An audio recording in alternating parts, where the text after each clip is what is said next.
The tragic victimhood of disinformation experts. Hey, digital censors are people too. On June 8th, the Washington Post ran, "These academics studied falsehoods spread by Trump. Now the GOP wants answers." A story about how records requests, subpoenas, and lawsuits were wielded as tools of harassment against scholars in the field of disinformation. In photo portraits, Kate Starbird of the University of Washington stared plaintively in the distance, a caption under one, "The political part is intimidating, to have people with a lot of power in this world making false accusations about our work." Starbird sits on an advisory committee for the 245,000-person, $185 billion Department of Homeland Security. But perhaps she meant a lot of power in a different sense. When Barry Weiss, Michael Schellenberger, and I first started working on the Twitter files, none of us knew much about people who did anti-disinformation work. Before it became controversial, these experts didn't seem bashful about security state credentials. For instance, New Knowledge, the firm profiled by Susan Schmidt last week, that authored a Senate report on Russian interference and was caught creating fake accounts in the Alabama Senate race, gained this cheerful description in VentureBeat after raising $11 million for anti-disinformation. What further distinguishes New Knowledge is that its founders are AI and Homeland Security experts who grew up in the NSA and have worked as security advisors.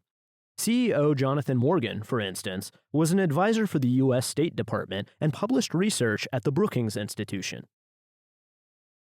When lawsuits like Missouri v. Biden and then the Twitter files began shining light on this direction, experts reinvented themselves as scholars or research fellows.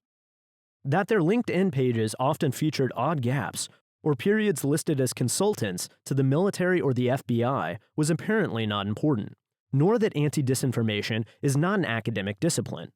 Even if they were very new arrivals to campuses, we were expected to show deference to new roles as researchers, much as campaign reporters were asked to stop calling Rick Perry a dummy when he put on glasses.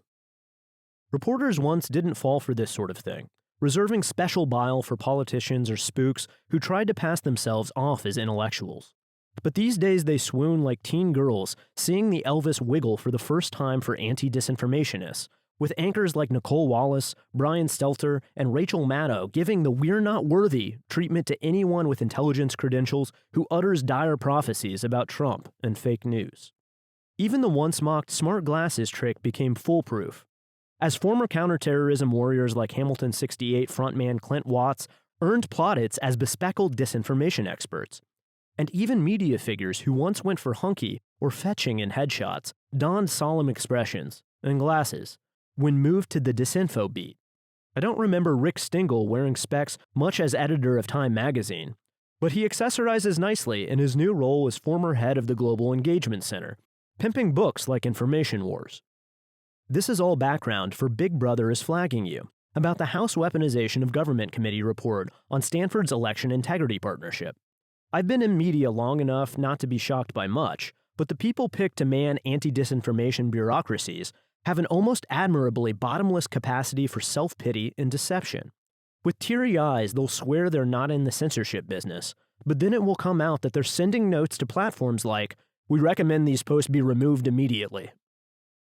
They'll describe concerns about the First Amendment as conspiracy theories, but then we learn about people like Stanford's Renée DiResta making notes about very real First Amendment questions in a presentation about the EIP, or a lawyer for former CISA director Chris Krebs snapping at congressional investigators to cite a legal authority other than the First Amendment to justify questioning.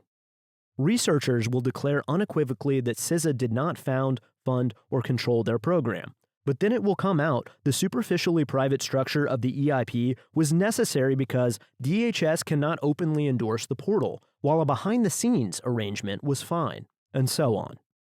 Put bluntly, these people lie, but do it in a way that would impress even a politician.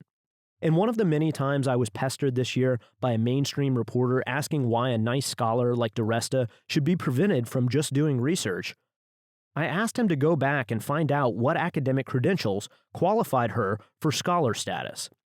She's listed as a research manager. And to cite another type of research that involves flagging content for removal of speech on behalf of an intelligence agency.